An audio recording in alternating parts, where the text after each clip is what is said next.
Doctor గారు నమస్తే అండి. నమస్తే అండి. డాక్టర్ గారు, సీజన్ మారిందంటే చాలు వైరస్‌లు విజృంభిస్తూ ఉంటాయి. సో, మంకీ పాక్స్ అంటున్నారు. సో, అసలు ఏంటది? మన దేశంలో ఉందా?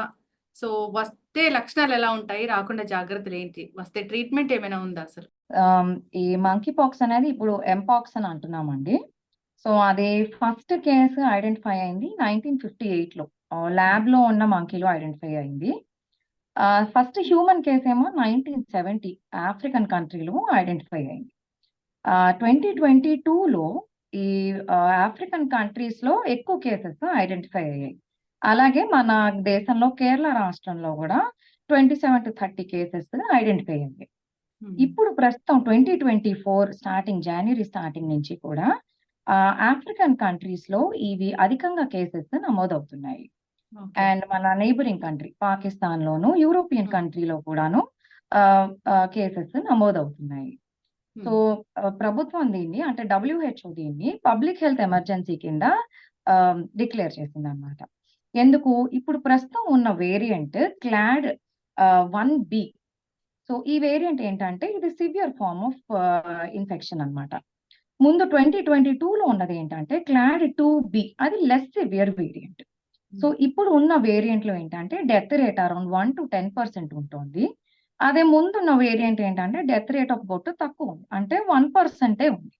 సో, అందుకని WHO దీన్ని పబ్లిక్ హెల్త్ ఎమర్జెన్సీ కింద డిక్లేర్ చేసింది. So, okay. ఇది స్ప్రెడ్ ఎలాగా ఆఫ్రికన్ అంటే ఇంటర్నేషనల్ ట్రావెలర్స్ ద్వారా స్ప్రెడ్ అయ్యే అవకాశం ఎక్కువగా ఉంది కాబట్టి ఎయిర్‌పోర్ట్స్‌లో ఎస్పెషల్లీ ఆఫ్రికన్ కంట్రీస్ నుంచి వచ్చే వాళ్ళని స్క్రీన్ చేయడం మొదలుపెట్టారన్నమాట. హ్మ్. అలాగే మన ఇండియాలో గూడా 3 నోడల్ హాస్పిటల్స్ ఢిల్లీలో ఐడెంటిఫై చేశారు. సో, ఏమన్నా కేస్ కొంచెం suspecting, doubtful of monkey mpox ఉంది అంటే ఈ హాస్పిటల్స్‌కది వెళ్ళాలి.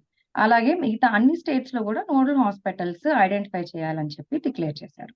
So, okay. ఈ మంకీ పాక్స్ అనేది ఏంటంటే, మనకి వైరస్ శరీరంలోకి వెళ్ళిన తర్వాత 21 రోజుల్లోపే లక్షణాలు వచ్చే అవకాశం ఉంటుంది. ఈ లక్షణాలు ఎలా ఉంటాయి? ఫ్లూ లైక్ సింప్టమ్స్ ఉంటాయి. అంటే చలి, జరము, గొంతు మంట, తలనొప్పి, విపరీతమైన ఒళ్ళు నొప్పులు, బ్యాక్ ఏక్ అలాగే కాకుండా పొక్కులు కనిపిస్తాయన్నమాట శరీరంలో. పొక్కులు ఎక్కడ ఉంటున్నాయి? పామ్స్ అరిచేతులు, అరికాళ్ళలో ఎక్కువగా కనిపిస్తాయి. అలాగే కాకుండా మొహం మీద, ఛాతీ మీద, మిగతా జెనిటల్ ఏరియాస్‌లో గూడా వచ్చే అవకాశం ఉంటుంది. ఈ ఓకే. పొక్కులు ఎలాగా రకరకాల స్టేజెస్ ఉంటాయి. ఇనీషియల్‌గా చిన్న మన మొటిమల్లా రావచ్చు. తర్వాత నీటి బుడగలల్లే అవ్వచ్చు. తర్వాత పస్ ఫిల్డ్ అంటే చీముతో కూడిన పుళ్ళులా రావచ్చు. సో, ఇవి కొన్ని రోజులయిన తర్వాత అంటే 2-4 వీక్స్‌లో వీటి మీద పెచ్చు కట్టి అవి వాటంతట అవే రాలిపోతాయన్నమాట. ఓకే. వీటితో కాకుండా లింఫ్ నోడ్ ఎన్లార్జ్‌మెంట్ కూడా కనిపిస్తూ ఉంటుంది. అండ్ కొన్నిసార్లు సివియర్ కేసెస్ ఎప్పుడు మన ఇమ్యూనిటీ అంటే రోగనిరోధక శక్తి తక్కువ ఉన్న వాళ్ళలో సివియర్‌గా వచ్చే అవకాశం ఉంటుంది. ఓకే. సో, ఇది మనకి ఎలా అంటే ఇది ఎట్లా వస్తది డాక్టర్ గారు? ఒకళ్ళ నుంచి యెస్. ఒకళ్ళకి? ఈ స్ప్రెడ్ ఎలా ఉంటుంది అంటే, స్కిన్ టు స్కిన్ అంటే చర్మం టు చర్మం టచ్ అయినప్పుడు, ఈ బ్లిస్టర్స్ టచ్ అయినప్పుడు మనకి స్ప్రెడ్ అయ్యే అవకాశం ఉంటుంది. అలాగే బాడీ సెక్రీషన్స్ స్రవాల వల్ల గూడా స్ప్రెడ్ అయ్యే అవకాశం ఉంటుంది. అంటే మౌత్ టు మౌత్ కిస్సింగ్ గాని, సెక్షువల్ కాంటాక్ట్ గాని దీనివల్ల స్ప్రెడ్ అయ్యే అవకాశం ఉంటుంది.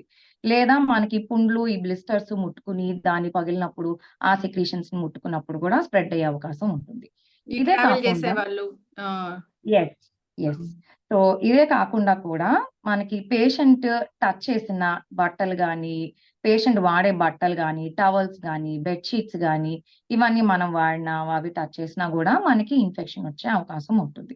ఇలాగే ఓకే. ప్రెగ్నెంట్ లేడీస్ అంటే గర్భిణీ స్త్రీలలో కూడా వాళ్ళ బిడ్డలకి వచ్చే అవకాశం ఉంటుంది. సో, జనరల్‌గా అయితే ఇప్పుడైతే ఈ 2024లో అయితే ఒక్క కేస్ కూడా నమోదు కాలేదు మన దగ్గర.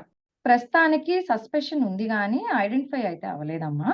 సో, హ్మ్. ఇది ఎలా టెస్ట్ చేస్తామంటే, మనకి చర్మంలో ఉన్న స్కిన్ లీజన్స్, ఈ బ్లిస్టర్స్, పొక్కులు లేదా పుండ్లు ఏమున్నాయో, దాన్ని దాని సెక్రీషన్‌ని తీసి పీసీఆర్ టెక్నిక్‌కి పంపిస్తాము. ఇలాగైనా చేయొచ్చు. లేదా మనకి స్వాబ్, ఓరోఫారింజియల్ స్వాబ్ అయినా తీయొచ్చు. లేదా రెక్టల్ స్వాబ్స్ అయినా తీయొచ్చు. హ్మ్. దీని ద్వారా మనం ఐడెంటిఫై చేస్తామనమాట. అయితే అండ్ ఇదొస్తే ట్రీట్మెంట్ అంటే ఎలా ఉంటుంది డాక్టర్ గారు? సో, దీనికి as of now supportive care అనే అంటామండి. ఎందుకంటే దీనికి యాస్ సచ్ ఏమి యాంటీ స్పెసిఫిక్ మందైతే యాస్ ఆఫ్ నౌ లేదు. హ్మ్. అండ్ ముందు వాడిన స్మాల్ పాక్స్ అప్పుడు వాడిన యాంటీవైరల్స్ వాడొచ్చు అని చెప్తున్నారు. బట్ ఎంతవరకు ఎఫెక్టివో ఇంకా మనకి సరిగ్గా తెలీదు. సో హ్మ్. సపోర్టివ్ కేర్ అని చెప్తాం. అంటే జ్వరానికి, నొప్పులకి మందులు వాడడము. ఈ ఈ పొక్కులు కొంచెం దురద, నొప్పి, మంట ఉండొచ్చు. సో ఆ హ్మ్. దురద తగ్గించడానికి లోకల్ అప్లికే చేసే అంటే కాలమైన్ లోషన్లు గానీ, దురద తగ్గడానికి మందులు గానీ, నొప్పి, మంట తగ్గడానికి మందులు గానీ వాడొచ్చు. అయితే డాక్టర్ గారు, సో ఇలాంటివి వస్తాయి వైరస్‌లు. సో మ్యూటేట్ అవుతుంది. ఒక వేరియంట్ తర్వాత ఇంకో వేరియంట్ వస్తది అన్నప్పుడు మరి దీనికోసం వ్యాక్సిన్ ఉందా రాకుండా? సో ఇది ముందు ఆఫ్రికన్ కంట్రీస్‌లో ఉన్నా కూడా అది కొంచెం ఆహ్, అంటే పావర్టీ కంట్రీ కాబట్టి సో అంత హ్మ్. స్పెసిఫిక్‌గా వాక్సిన్స్ అంత ఎక్కువ ఏం డెవలప్ చేయలేదు.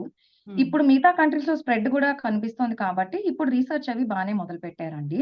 హ్మ్. సో ముందు వాడిన స్మాల్ పాక్స్‌కి వాడిన వాక్సిన్స్ 2 టైప్స్ 2 రకాల వాక్సిన్స్ అవి ఉన్నాయి.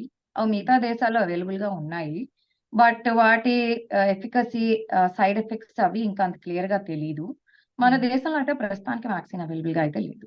But okay. రీసెర్చ్ అయితే బానే చేస్తున్నారు. ఎందుకంటే స్ప్రెడ్ అధికంగా ఉంది కాబట్టి హ్మ్. రీసెర్చ్ అయితే ఎక్కువగానే చేస్తున్నారు ఈ వాక్సిన్స్ కోసం. యెస్. డాక్టర్ గారు పర్టిక్యులర్ ఏజ్ గ్రూప్‌ని ఇది టార్గెట్ చేస్తుందా? సో ఇదేంటంటే మనకి స్కిన్ టు అంటే person to person close contact వల్ల వస్తుంది కాబట్టి ఏ హ్మ్. ఏజ్ గ్రూప్ వాళ్ళైనా క్లోజ్ కాంటాక్ట్‌లో అంటే మన పేషెంట్‌కి క్లోజ్ కాంటాక్ట్‌లో ఉన్న వాళ్ళకి వచ్చే అవకాశం ఉంటుంది. హ్మ్. సో ఇప్పుడైతే ఇంటర్నేషనల్ ట్రావెల్ అలా చేసిన వాళ్ళకే వస్తుంది. వాళ్ళ ద్వారా ఇక్కడికొస్తుందని చెప్పారు. అయితే మరి అసలు రాకుండా మనం ఎటువంటి జాగ్రత్తలు తీసుకోవాలి? సో, ఇప్పుడు ఎవరికైనా మనకి డౌట్ ఉంది, సస్పిషన్ ఉంది, ఫీవర్ లేదంటే ఒంటి నిండా పొక్కులవి ఉన్నాయి. ఇలాంటి వాళ్ళని కొంచెం ఐసోలేట్ చేయాలండి. సో, లాస్ట్ మనకి పొక్కులు మీద ఆహ్, స్కాబ్ ఫార్మ్ అయ్యి అది వాటర్ అది రాలిపోయేంత వరకు గూడా పేషెంట్‌ని ఐసోలేట్ చేయాల్సుంటుంది. సో, హ్మ్. ఈ ఈ అరౌండ్ 2-4 వీక్స్ స్కాబ్ అంటే బాడీలో ఉన్న అన్ని పొక్కులు అన్నీ పడిపోయి, రాలిపోయి కొత్త చర్మం వచ్చి క్లోజ్ అయ్యేంత వరకు గూడా వీళ్ళు ఇన్ఫెక్షన్సే. సో, ఇలా డౌట్‌ఫుల్ ఉన్న కేసెస్‌ని అన్ని ఐసోలేట్ చేస్తే అండ్ క్లోజ్ కాంటాక్ట్ లేకుండా ఉంటే మనం ఇన్ఫెక్షన్‌ని కంటైన్ చేయొచ్చు. యెస్. ఖచ్చితంగా డాక్టర్ గారు.